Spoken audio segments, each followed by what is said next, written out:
I have a Craigslist horror story that I'd like to share, serving as a cautionary tale for those using such websites. A few years ago, I was selling my old MacBook Pro laptop. It was still fairly new, and since I had received a new one from work, I decided to put it up for sale on Craigslist for $1,000. It was a reasonable price considering its condition and value.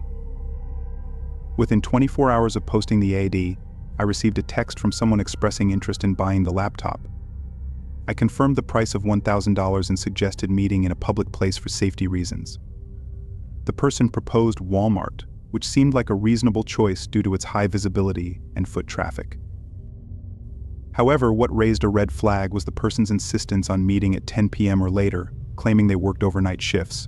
Despite my reservations, I agreed to the meeting time. When I asked for their name, they identified themselves as Derek, providing only a vague description of being of average height with dark hair. Despite the uncertainty, we settled on meeting at 10:15 p.m. the following night at Walmart. Arriving shortly after 10 p.m., I parked in the middle of the parking lot, which by then was eerily quiet as the store was set to close at 11 p.m. I believe I texted Derek to let him know that I was at the agreed meeting spot. However, he didn't respond for a while, leaving me waiting and growing increasingly frustrated. It wasn't until around 10:30 p.m. that he finally replied, informing me that he would arrive in about 15 minutes. Despite my annoyance, I decided to wait patiently, hoping that selling the laptop would make it worth the wait. As time ticked by and it approached 11 p.m., I was on the verge of leaving when Derek finally texted me, claiming he had arrived and was at the back of the parking lot. Scanning the area, I couldn't spot him from where I was parked, eager to conclude the transaction. I drove towards the rear of the parking lot, where several cars were scattered randomly. Unsure which one belonged to Derek, I parked in a random spot and asked him again for his location. With no immediate response from Derek, I suddenly spotted a car approaching.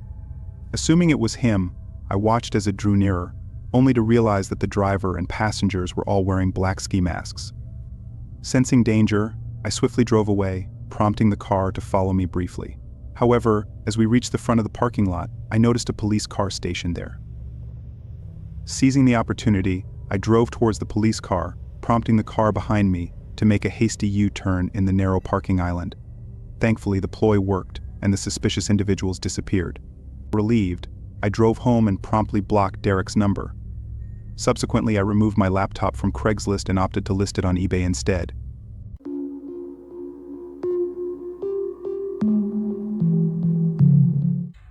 For context, I reside in a tranquil neighborhood characterized by spacious properties, typically spanning 2 to 3 acres each. During the incident I'm about to recount, my wife was away, leaving me alone at home after I finished mowing the lawn. As I checked my phone, I noticed a text from an unfamiliar number, claiming to be from Craigslist and asking if they could visit. Now, I had never used Craigslist, and I doubted my wife had either. I replied, informing them they had the wrong number, and that I didn't use Craigslist. However, their response, containing my exact address, unnerved me. They followed up with, "This is your address," right? I was perplexed and chose not to respond, hoping it was some sort of prank.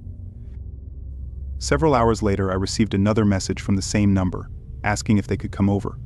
I promptly replied, declining their request and stating that I had nothing for sale. Hours passed before I received another message around 10 o'clock, simply stating, "I'm here." This message sent shivers down my spine. Curious and cautious, I moved to the living room and peered out the window, but the darkness of the night obscured my view. I didn't see any cars in my driveway or on the road. Returning to the family room, which adjoined the living room, I sat down on the couch. Moments later, I received another text instructing me to check the front window. With a sense of dread, I complied and stepped into the living room. There, standing outside the window, was a man staring at me with wide, unsettling eyes. I didn't recognize him at all. In a panic, I dialed the police. The man remained motionless for a minute before suddenly darting away. By the time the police arrived, he had vanished. After blocking the number and ensuring my safety, I remained vigilant, checking the front window repeatedly, but he never returned. To this day, the incident remains a mystery. How did he obtain my address, and who was he? I have no answers.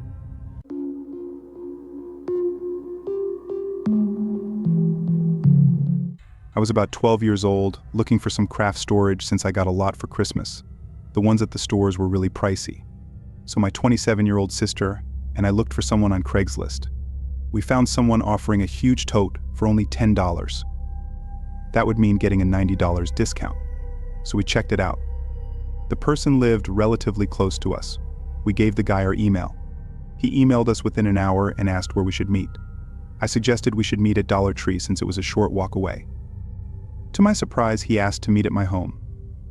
I lived in an apartment, so that would be inconvenient. So I said that we lived farther away. He said he could drive, but we declined. Eventually, we said it was okay to meet at Dollar Tree.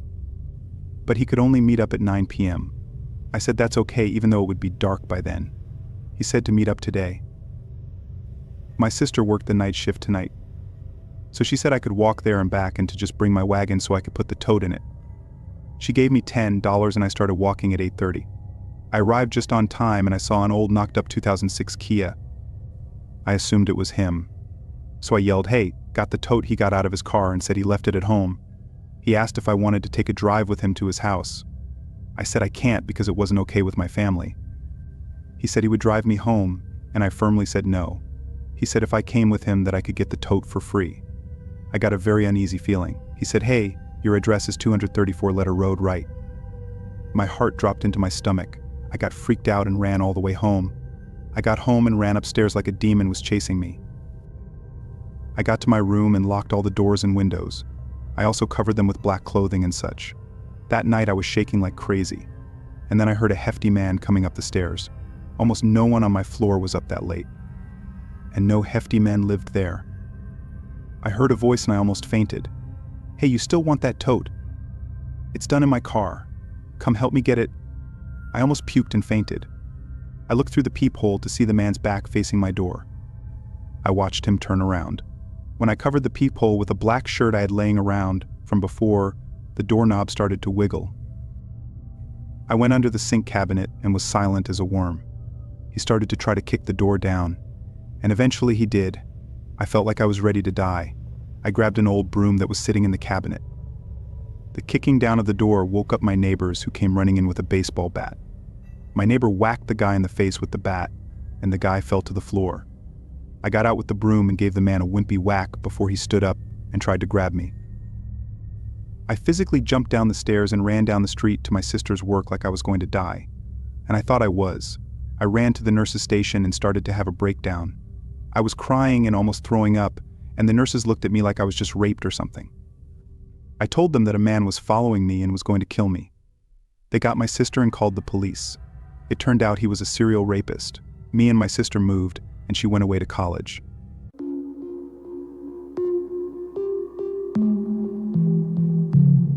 Roughly 2 years ago, I decided to sell my old phone on Craigslist after upgrading to a new one. The phone was only 2 years old and in good condition, so I thought it would attract buyers. After considering eBay, Facebook Marketplace, and Craigslist, I opted for the latter, prioritizing a quick sale over making a profit. Listing the phone at a reasonable price, I received a text message expressing interest within a few hours. The potential buyer, Molly, seemed eager, so we arranged to meet the following day outside a local strip mall, conveniently located for both of us. When we met, the transaction went smoothly, and Molly purchased the phone without any issues. Everything appeared normal during our brief interaction, and there were no red flags. However, things took a strange turn in the days that followed.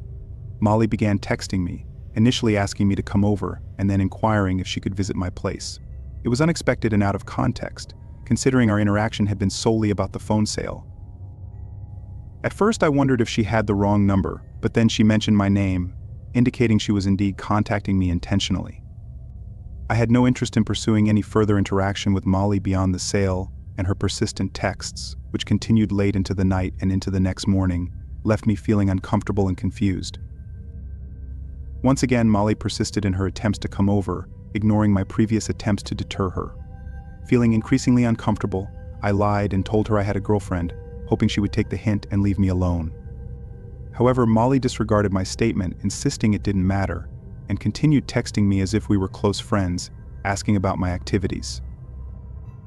Feeling bewildered by her behavior, I asked her to stop, but she became angry and started hurling insults at me. Frustrated and alarmed, I decided to block her. hoping to put an end to the unsettling situation. Little did I know, the ordeal was far from over. Later that same night, I heard a knock at my front door. Peering through the window, I was stunned to see Molly standing outside. How did she find out where I lived? It was alarming to think she might have followed me home. Reluctantly, I answered the door, intending to firmly tell her to leave. However, as soon as I opened the door, Molly launched into a tirade of curses and refused to leave. Growing increasingly aggressive, she attempted to enter my house. In a panic, I slammed the door shut and locked it, but she persisted, banging on windows and trying to force her way inside. Realizing I needed help, I called the police and waited inside. Molly continued her relentless assault on my home, banging on windows and attempting to open doors. Even when I tried to reason with her through a window, she remained undeterred. Thankfully, the police arrived and were able to intervene, putting an end to Molly's alarming behavior. Subsequently, I obtained a restraining order against her, as I couldn't comprehend why she fixated on me so intensely. I suspected drugs might be involved, but I couldn't say for sure.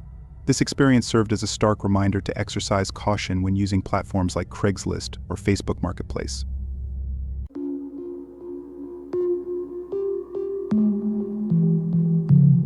Last year, I attempted to sell my 2007 Mercury Mariner, which was in pretty good shape despite having a lot of miles and being rather old. Nonetheless, it ran very well and was a reliable car. Opting to list it on Craigslist due to previous positive experiences buying cars there, I took several pictures of the vehicle and posted the ad. On the second day, I received a text message response from a man named Owl, expressing interest in purchasing the car. He appeared confident about it from the start, and since I had set a reasonable price, I provided him with my address for a viewing. Living in an apartment building, I didn't perceive any risk in sharing my address, as the complex had multiple buildings, making it unlikely for Owl to determine which apartment was mine. We arranged for him to visit the following day after his work at 9 p.m. Preparing the car for the viewing, I cleaned it out in anticipation of the potential sale. When the appointed time arrived, I left my apartment and headed to the parking lot, where Owl soon parked nearby. He emerged from his vehicle, a burly man adorned with numerous tattoos, standing about 6 feet tall and weighing around 250 pounds. After introductions, I showcased the Mariner to him, and he inspected it thoroughly. Following a brief period, Owl expressed interest in taking it for a test drive. Accompanying him, we drove around the block and nearby streets. He conveyed satisfaction with the vehicle, leading me to believe a sale was imminent. Upon returning to the apartment complex and parking the car in its original spot, Owl unexpectedly announced that he needed more time to consider the purchase. Disappointed by the sudden turn of events, I reluctantly bid him farewell. As we parted ways, Owl surprised me by asking if he could use my bathroom quickly. This seemed sketchy, I thought to myself. Why did he think it would be okay with me for him to use my bathroom? I voiced my concern, saying no to his request, and started walking away. The situation felt suspicious, and I was afraid it might be some sort of setup. I definitely didn't want this guy coming into my apartment.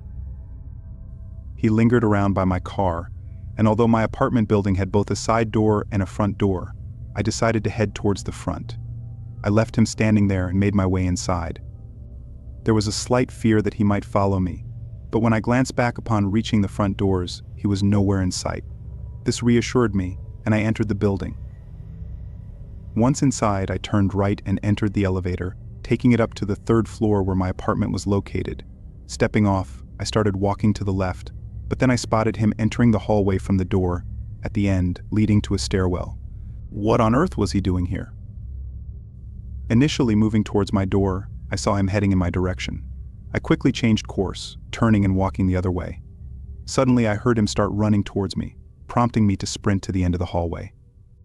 As I reached it, I darted into the stairs on the opposite side and descended. With Owl in pursuit, I made my way into the underground parking garage beneath the building.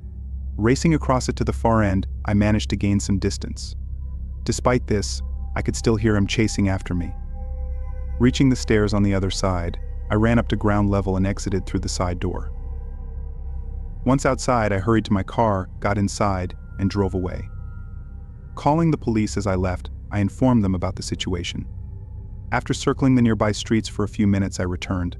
Owl's car was still there, but he was nowhere to be seen. The police arrived shortly after, and I didn't re-enter the building until they did. To my surprise, they discovered Owl attempting to break into another apartment. It became apparent that he had never been interested in buying my car. He was likely planning to rob me or worse.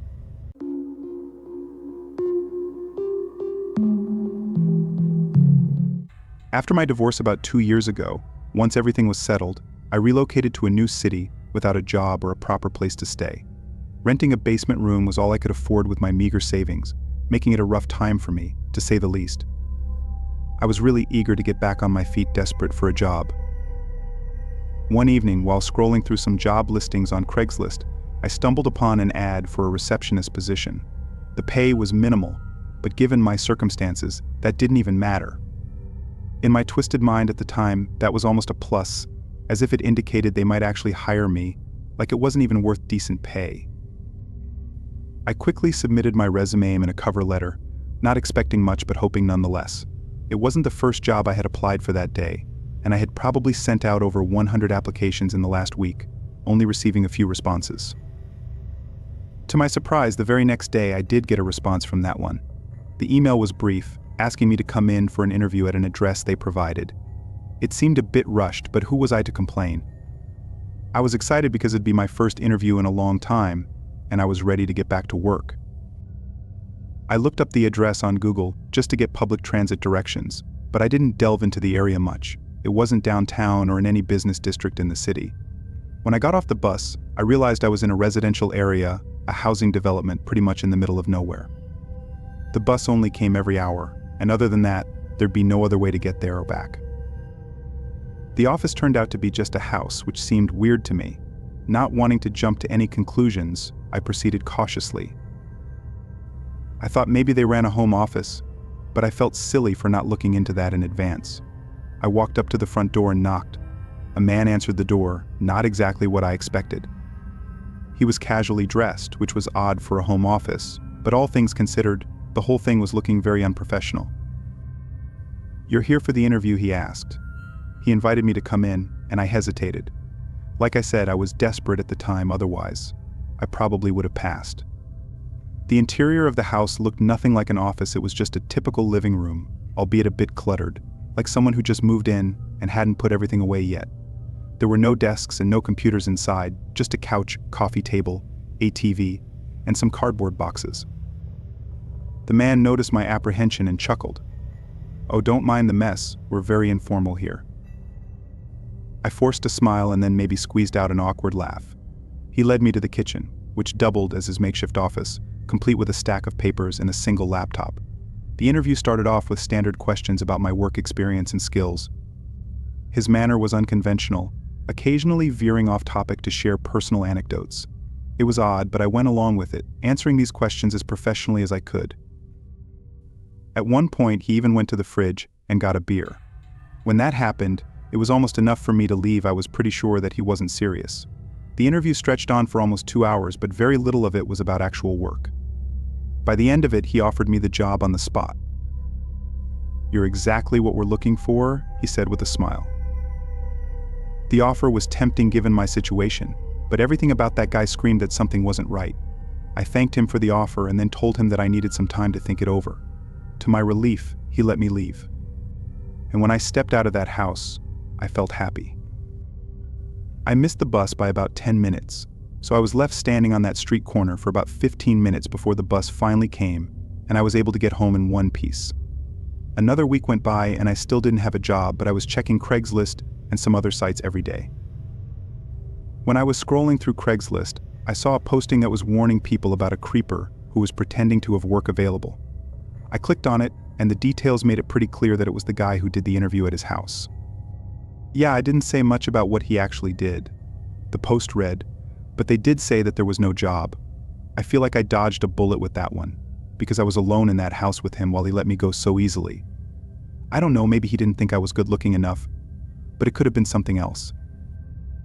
I replied to the warning post to give my account, but I don't know what happened to the man with the fake job.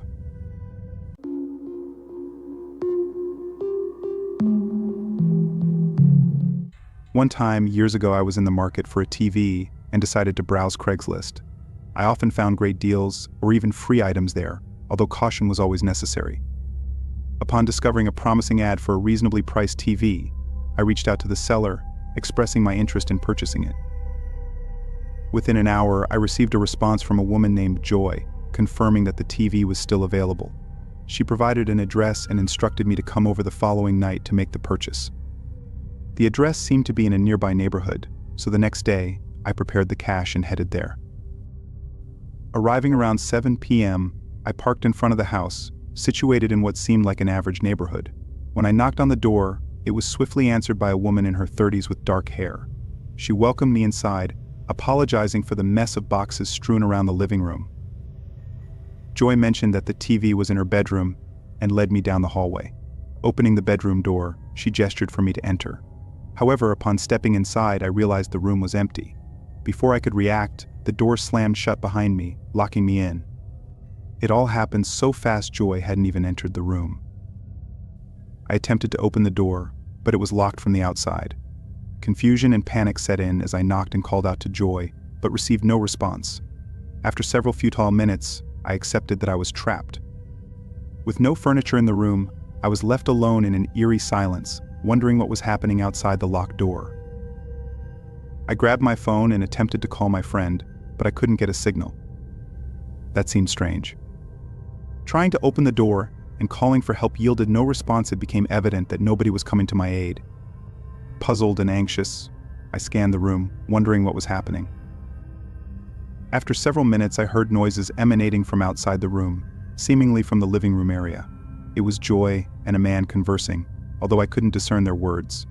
Despite yelling out, I received no reply. Frustrated, I tried to open the window, but it wouldn't budge, further fueling my anger. Returning to the door, I pounded on it fiercely, desperate to break it down. Suddenly, a man's voice from down the hallway shouted at me to stop. Unsure of what these people were capable of, I hesitated briefly before taking action. Retrieving my phone, I turned up the volume and played the most annoying alarm noise, placing it at the far end of the room.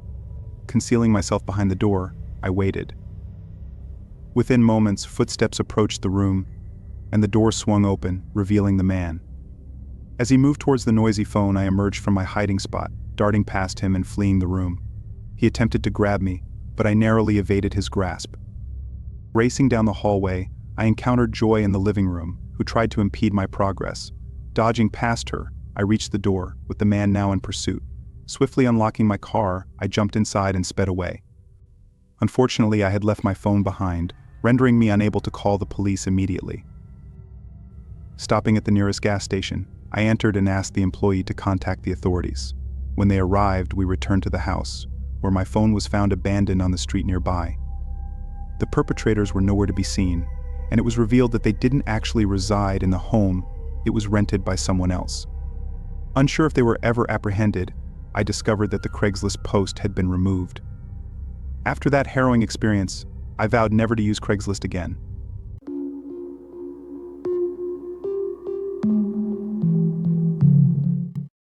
During my sophomore year of college, I was still living with my parents but commuting to school. It wasn't that far though, so it was no big deal. My dad was kind of overly protective, so he insisted on that arrangement. Just for context, I'm a girl and I was 21 at the time. I had my car already back then, and it was only about a 20-minute drive to school. This all started out when I realized that I really had to get a new phone. Mine had a battery that could barely hold a charge for the day, a screen that was cracked to the point where I could hardly use it, and I was afraid that it would stop working. That would have been a really big hassle for me, so I thought it was time to get a new one. Because money was tight, I turned to Craigslist, the go-to for broke college students. After scrolling past ads that ranged from sketchy to downright bizarre, I found a decent-looking phone that was listed by someone right in my area. The price was pretty good. He wanted $100, so I shot him a message. The seller turned out to be a guy named Alex, a student at my university. We exchanged a few messages back and forth through email, and we agreed to meet at the campus library. I figured that'd be a safe public place to make the exchange. After class on Friday, I went to the library to meet him. There was a cafe right near the front entrance, and as soon as I walked in, I saw him waving me over. I didn't know at the time how he recognized me, because I had never met him before. I now think that he looked me up on Facebook somehow, but I didn't realize that until later. He was friendly, maybe a little too much, but it didn't bother me at the time. He showed me the phone, turned it on, and confirmed that it wasn't locked to any network. I handed him the money, and then he offered to help me set it up. I took the SIM card out of my old phone and put it into the new one. It seemed to be working fine, but then Alex insisted that I send him a text just to make sure everything was working correctly. Without thinking about it too much, I sent a simple thanks to his number. That's when I realized that I might have made a slight mistake giving my number to a stranger. The conversations on Craigslist were protected. So you didn't have to give out your real info, he said. I left the library after that. I met up with a friend, and later in the evening I drove home. By the time I had made it back to my house, it was about 8 p.m. I went up to my room to do some homework, and then I put my phone on my desk. I noticed that I had a new message, and it was from Alex. It said, "Hey, was nice meeting you," and then a smiley face. And as if that wasn't enough, it seemed. I didn't reply, though. I know that seems rude, but I didn't want to talk to him. Even though I wasn't replying, he kept sending more and more messages over the next few days. His messages grew more and more frequent and increasingly flirty. After a while, I did send a reply, pretty much trying to let him down gently, even though I thought it was weird that he wasn't taking my silence as a hint. I talked to my sister about it, I said, and she said that I should just block his number. I was close to doing that. The next time I checked my phone, there was a new message. The thing was a serious wall of text. It was pretty much confessing his love for me in a way that was pretty crazy. It was scary to know that he was out there at my school. My biggest fear at the time was that I would run into him, especially if I was alone. The student parking lot is a pretty secluded area, and I sometimes have to walk there when it's dark. That was my biggest concern. I made it through the next week without running into him at school. I continued, but the messages didn't stop. One night, after a particularly long and draining day of classes, I checked my phone to find a barrage of texts from him. Among the usual pleas and accusations, one message stood out. "Why are you ignoring me? I know you're there. I'll make you regret this." That message sent a chill down my spine because it was the first real threat. Feeling concerned and unsure, I decided to reach out to a friend who was studying law. She advised me to document everything, every message, every day, and every time. It was just in case things escalated and I needed to involve the authorities. Following her advice, I began screenshotting the messages, creating a digital paper trail of Alex's increasingly erratic behavior. I should have probably reported him right then, I admitted, but I decided to document things first. I also took your suggestion to firmly tell Alex to stop contacting me. That way he wouldn't have any excuse. So I sent him a message that was clear and to the point, basically saying as politely as I could to leave me alone.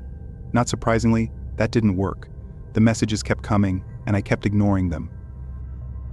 One day at school, I saw him outside in one of the courtyards at our campus, I recalled.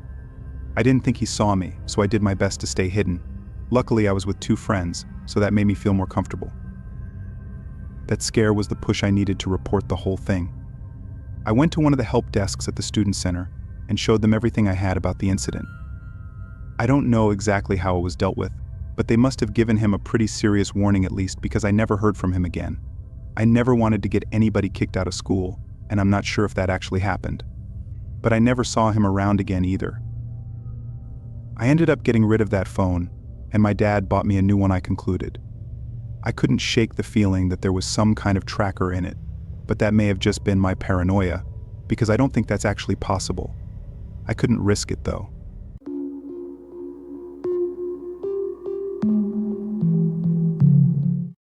This happened about 3 months ago.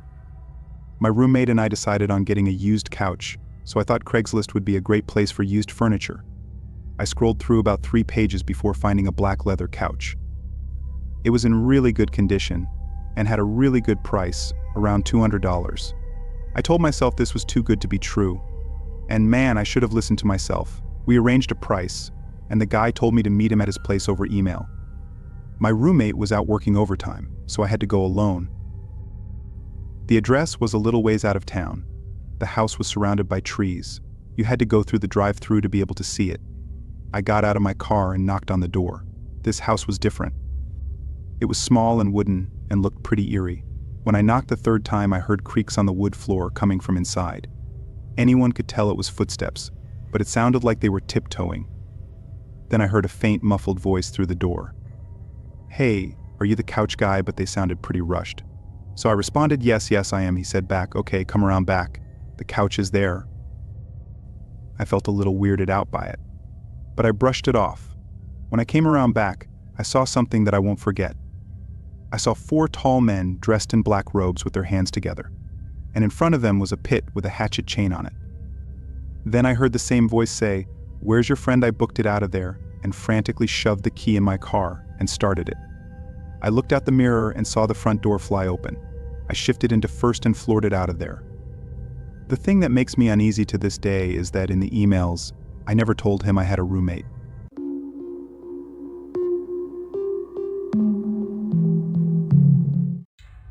When I first moved to the city where I live now, I didn't have an apartment lined up or anything.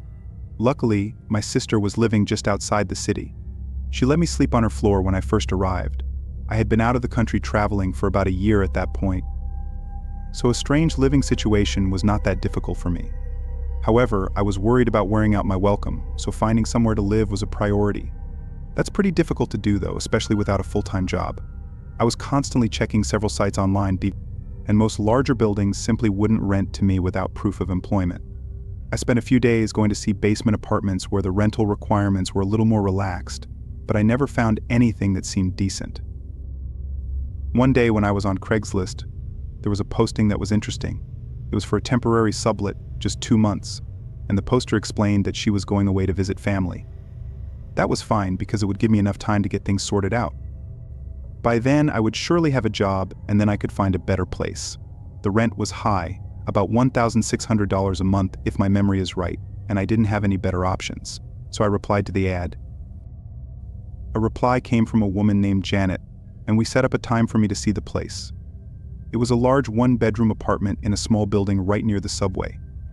On the day of the viewing, I went to the bank to get a bank draft, just in case I decided to take the place. That way I could lock it in right away. She had said that full payment was required up front. That was fine since it was only for 2 months anyway. When I was done at the bank, I got on the subway and took it to the apartment.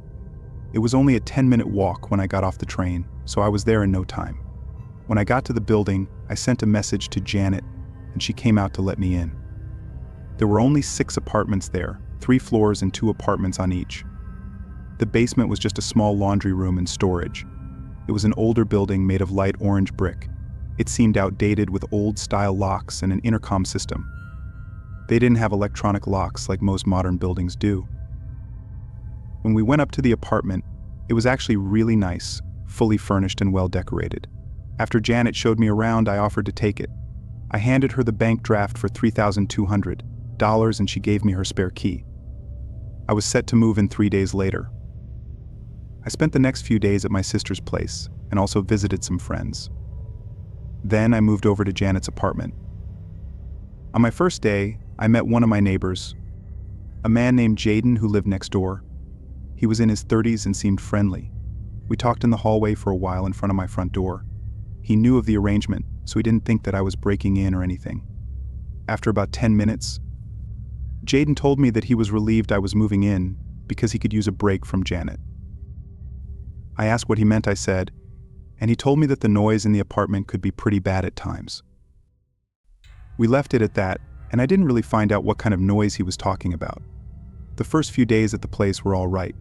It was weird being in somebody else's apartment, but it was probably the most comfortable I had been in a long time. It was a big step up from my sister's floor. About a week after I moved in, though, I continued. I was in the living room in the evening when the intercom thing rang out of nowhere, and because I wasn't expecting anybody, I thought it was a mistake. I went over anyway and answered it. As soon as I did, all I heard was yelling on the other end.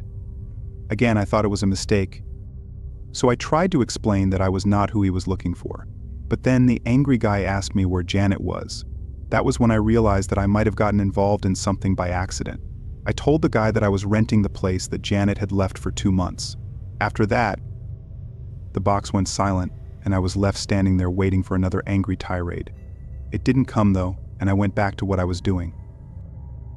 About half an hour later, the intercom box rang again. This time when I went over to it, it was the police. They asked me to come down. When I walked out to the street, there were 2 cops and another man standing there. They explained to me that this man claimed to be the rightful resident of the apartment. I was shocked and told them my side of the story. I even had proof of the bank draft that I used to pay Janet. The other man, however, had a lot more proof than me. He had bills and mail addressed to the apartment. And even though he wasn't on the lease, the cops decided that it was his place and I had to go. They only gave me 15 minutes to get my stuff. It was about 9 p.m. already. And luckily when I called my sister, she picked up, and I stayed with her that night. Over the next week, I recounted. I tried to get in touch with Janet. She was hard to find. Eventually, when we did talk, she admitted that the man was her boyfriend, where she claimed that the apartment was hers and he had no right to be there. That didn't do much for me, even though I was out thousands of dollars with no place to stay. After arguing with Janet for another week or so, she agreed to give me back half my money if I agreed not to pursue it further. I thought that was a bad and pretty insulting deal, but I just couldn't be bothered with that situation any longer. I took it and moved on. I still don't completely understand the laws with regards to that kind of thing. I admitted, but I got screwed pretty bad there. I made a sketchy deal with Janet. It was all under the table. I was never on any lease, and there was no real paperwork other than the bank draft. My advice to everyone is to keep things legal. Don't trust random people off the internet, and most importantly, stay out of other people's drama. I learned all of that the hard way.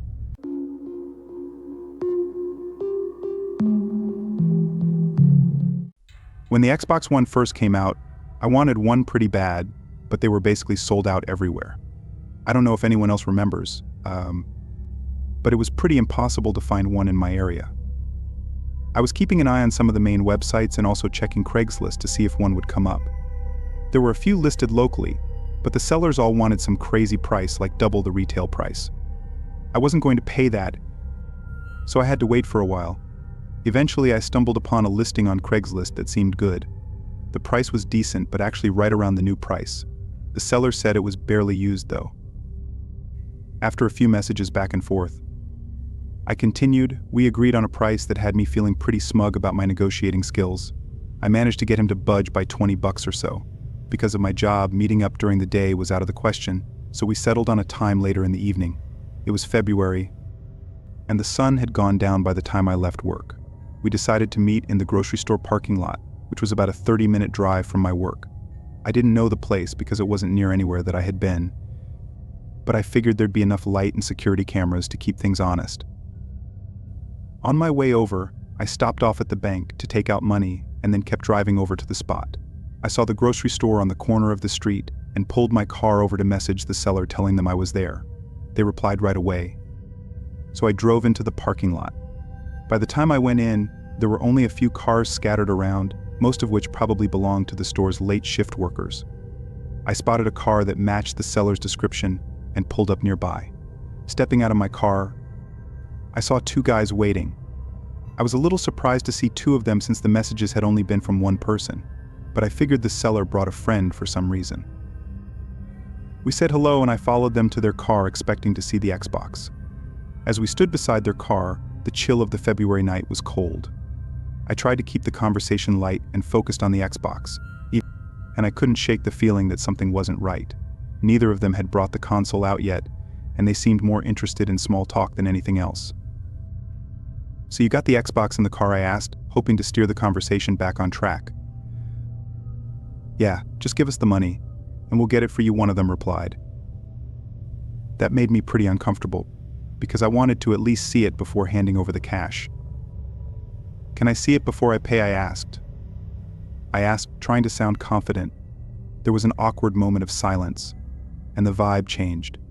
The friendly facade fell away as one of them, the taller of the 2, reached into his jacket and pulled out a gun. It was a moment that felt surreal, like something out of a movie. The dark metal of the gun in the dim parking lot was all too real, though. "Money now," he demanded, his voice low. I could hardly believe what was happening, but there I was, staring down the barrel of a gun. With shaking hands, I handed over the cash that I brought for the console, hoping that'd be the end of it. But it wasn't. With the money in their hands, they decided they weren't done with me yet. "Let's take a walk," the one with the gun said. Then he motioned towards the back of the grocery store where an ATM glowed faintly in the darkness. I know I should have been trying to figure out a way out of this, but at the time I couldn't think clearly. I had no choice but to follow their orders. When we reached the ATM, the taller guy, the one with the gun, stood back slightly while his partner stayed far away. I think they were trying to stay out of range of the cameras. Every ATM has one, I think. "Take out everything you can," he said. I remember thinking how absurd it was that I was about to drain my account for these thieves, but I had no choice. My hands were shaking as I punched in my PIN number. I think it took me 2 or 3 tries to get it right. The machine spat out the maximum amount that I could withdraw, $1,500. I think an amount that took me months to save. Gone in seconds. I handed it over, hoping against hope that it would satisfy them, but it wasn't. "Your phone," one of them demanded. I hung my head, wondering where this all would end. I remember feeling a sense of hopelessness when I handed it over, knowing that I would have a hard time calling for help, which is probably the reason they wanted it at all. I gave it to them. No, like I had a choice. For some reason, maybe they forgot, but I didn't have to hand over my keys. Without those, I would have been really screwed. Finally, with my money and phone in their possession, they seemed satisfied. "All right, you can go." "Don't do anything stupid," the taller one said, motioning with the gun for me to leave. I didn't need to be told twice. I walked away as fast as I could without running, not daring to look back. Once I was sure I was out of their sight, I sprinted the rest of the way back to my car and locked myself inside. And I took a moment to let the reality of what had happened sink in. After a few moments to collect myself, I started my car and drove until I found a 24-hour convenience store. The clerk there allowed me to use the store's phone to call the police. The officers arrived, and I told them what happened that night. I got a pretty good look at both of them and the car they were driving. And I was pretty sure that there were cameras all over the place, so it shouldn't have been a real problem to find them. It took a few days, but the cops did make an arrest. They were able to get my phone back and most of my cash as well. I got the full $1,500 back from the ATM, but they must have lied about the amount for the Xbox. It ended up being short just about $100. I was really just glad that those jerks were caught. And yes, they did do time for the robbery.